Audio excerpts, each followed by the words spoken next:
آزادی اس کا نام نہیں ہے کہ ایئر ہوسٹس بن کے 300 مسافروں کی 8 گھنٹے خدمت کرے، ہر ہوسناک نظر اس کا طواف کرے، کوئی اس کو کسی نظر سے دیکھے، کوئی کسی نظر سے دیکھے، کبھی کسی سے ٹکرائے، کبھی کسی سے ٹکرائے۔ یہ آزادی ہے، یہ آزادی ہے۔ ہمارا آسٹریلیا سے سفر ہو رہا تھا، سنگاپور 8 گھنٹے کی مسلسل فلائٹ تھی۔ بڑا جمبو جہاز، اور وہ لڑکیاں ادھر بھاگ رہی ادھر بھاگ رہی۔ ایک مجھے وہاں خیال آیا، دوسری دفعہ ہمارا سفر نیو یارک سے تھا، نیو یارک سے ہم چلے اور قاہرہ ہم اترے۔ قاہرہ 11 گھنٹے کا مسلسل جہاز کا سفر، مسلسل 11 گھنٹے ایک ٹانگ پہ کھڑے ہو کے لڑکیاں بھاگ رہی، وہ لڑکے ایئر ہوسٹس بھاگ رہی ہیں، اور اس کے ساتھ 300-350 کا مسافر جہاز ہے۔ ہر نظر ان کو طواف بھی کرتی ہے، بلاتی بھی ہے، پکارتی بھی ہے۔ اور ایک لڑکی گھر بیٹھ کر اپنے خامند کی خدمت کرتی ہے، اپنے بچوں کو پالتی ہے، اور اس کا خامند اس کو باہر سے کما کے لا کے دیتا ہے اور اسے گھر میں عزت کے ساتھ رکھتا ہے۔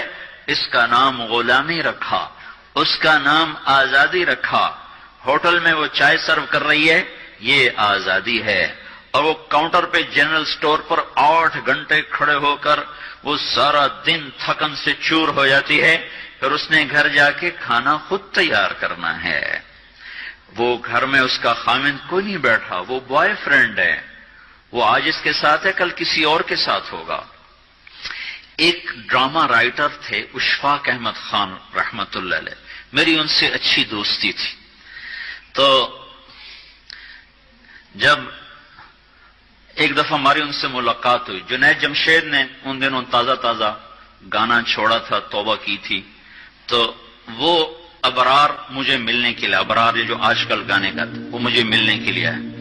تو ہم ایک گھر میں تھے، تو وہ اشفاق صاحب کہنے لگے کہ میں اس تبلیغ کے کام سے متاثر ہوا انگلینڈ میں، کہ ہم ایک پارک میں بیٹھے تھے، ایک جماعت آئی تبلیغ والوں کی، انہوں نے آ کے مغرب کی اذان دی، نماز شروع کر دی۔ 15-16 لڑکیاں وہاں کھڑی تھی۔ ایک نماز ختم ہوئی تو لڑکیاں آگے بڑھی، تو میں نے اپنی بیوی سے کہا چلو ہم بھی چل کے سنیں یہ کیا کہتے ہیں۔ تو جب وہ پہنچے ہم وہاں، تو وہ لڑکی نماز پڑھانے والے سے کہہ رہی تھی آپ انگلش جانتے ہیں؟ اس نے کہا جانتا ہوں۔ کہا آپ نے کیا کیا ہے؟ کہا ہم نے عبادت کی ہے۔ اس لڑکی نے کہا آج تو اتوار نہیں۔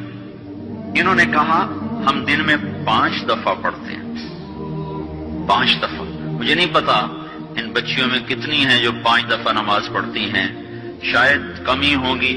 اللہ کرے تم سب کو یہ دولت نصیب ہو جائے۔ یاد رکھنا، سجدوں میں سر رکھے بغیر نہ کبھی کسی نے اللہ کو پایا نہ پا سکتا ہے، اور سجدوں میں آنسو بہائے بغیر نہ کبھی کسی نے دل کی دولت کو سمیٹا ہے نہ کوئی سمیٹ سکتا ہے۔ یہ دل کا چین و سکون میرے اللہ کی قسم پیشانی کو زمین پر رگڑنے میں ہے، اور اس پیشانی پر آنسو بہانے میں ہے۔ باتوں سے بات نکل آتی ہے۔ جنید جمشید 1997 میں سب سے پہلے مجھے ملا، مجھ سے کہنے لگا مولوی صاحب ایک پاکستانی جس گلیمر کو خوابوں میں دیکھتا ہے، جس زندگی کا خواب دیکھتا ہے، وہ زندگی مجھے حاصل ہے۔ میرے پاس دولت بھی ہے، عزت بھی ہے، شہرت بھی ہے، چاروں طرف میری زندگی رقص کرتی ہے، لیکن اس کے باوجود میرے اندر اندھیرا ہے، خلا ہے۔ میں اس کے الفاظ بڑے خوبصورت، کہنے لگا میں وہ کشتی ہوں جس کا کوئی ساحل نہیں۔ اللہ اکبر! یہ کیا وجہ ہے؟ مجھ سے کہنا کہ یہ کیا وجہ ہے، ایسا کیوں ہے؟ میری تو ہر خواہش مجھے حاصل ہے۔ اور بالکل یہی بات چند لفظوں کی تبدیلی کے ساتھ مجھے سعید انور نے کہی جب وہ 3 دن کے لیے ہمارے ساتھ نکلا پہلی دفعہ۔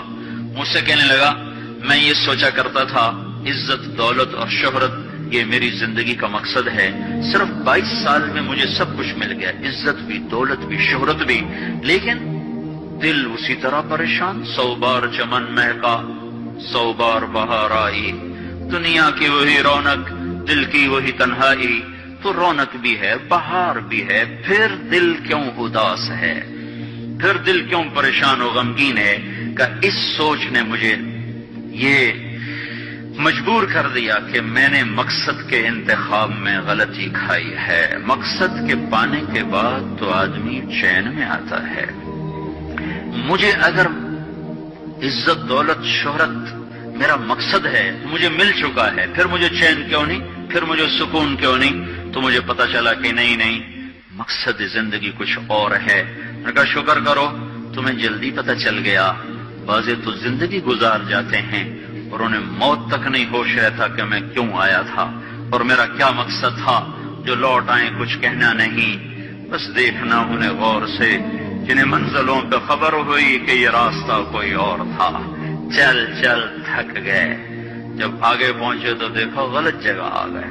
واپس مڑنے کا وقت ختم ہو چکا ہے، شام ہو چکی ہے، اندھیرے چھا چکے ہیں، اب واپس مڑنے کا راستہ نہیں ہے۔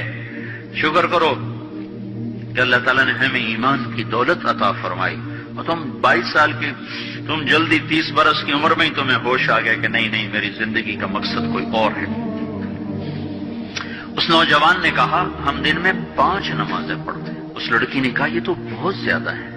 اس نوجوان نے کہا، لمبی خیر بات ہو جائے گی، آخری بات بتاتا ہوں۔ تو جب وہ بات ختم ہو گئی تو اس لڑکی نے آگے ہاتھ بڑھایا کہ اچھا خدا حافظ۔ تو اس نوجوان نے کہا میں آپ کو یہ ہاتھ نہیں لگا سکتا۔ اس لڑکی نے کہا کیوں؟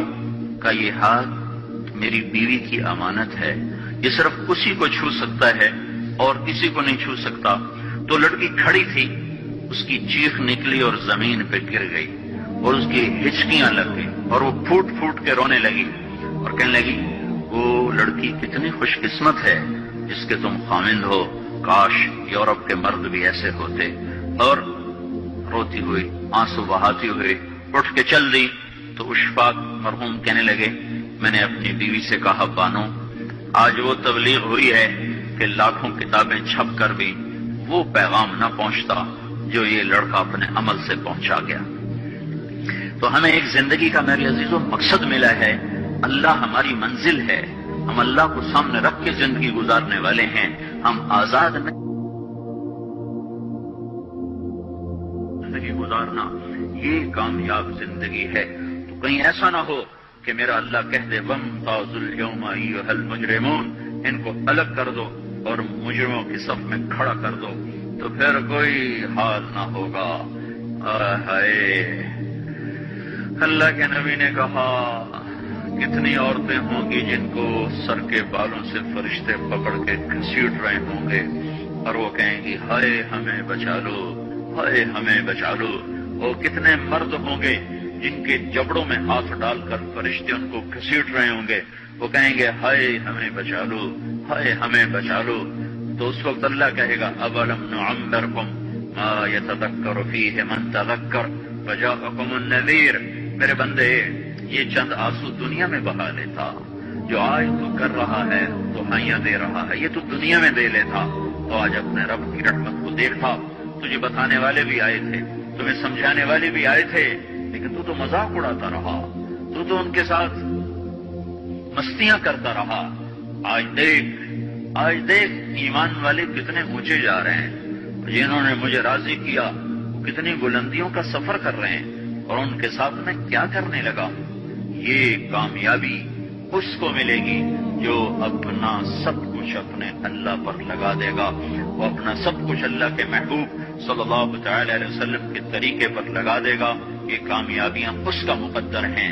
یہ زندگی چند روزہ ہے، اور آج ایک سیلاب ہے میرے عزیز و مغرب کی تہذیب کا، اس انٹرنیٹ نے اور اس ٹی وی نے اور اس میڈیا نے ہم سے ہمارا سب کچھ چھین لیا ہے، سب کچھ ہمارا چلا گیا ہے، اور سوائے اچھل کود کے، کھیل کود کے، اور زندگی کا کوئی منزل نہیں رہی۔ میں آپ سب کے سامنے یہ درخواست کرتا ہوں کہ اپنی زندگی کی منزل طے کرو۔ پہلے یہ سوچو اور سمجھو کہ یہ صبح، یہ شام، یہ دن، یہ رات، یہ جو گزر رہے ہیں مجھے کہاں لے جا رہے ہیں، میرا سفر کدھر کا ہے، میں کہاں جا رہی ہوں، میری آخری منزل کیا ہے، اس کے مطابق اپنی زندگی کی ترتیب بناؤ۔ میرے آپ کے نبی نے فرمایا الکیس من دان نفسہ وعمل لما بعد الموت، سمجھدار وہ نہیں جو مشہور ہو جائے جو عزت اور دولت کو اکٹھا کرے. سمجھدار وہ ہے جو اپنی آخرت کا سامان تیار کرے اور اپنی موت کی تیاری کرے. اس پر جو جم جائے گا وہ دنیا اور آخرت میں کامیاب ہے، جو اس سے ہٹ جائے گا وہ ہلاک و برباد ہے.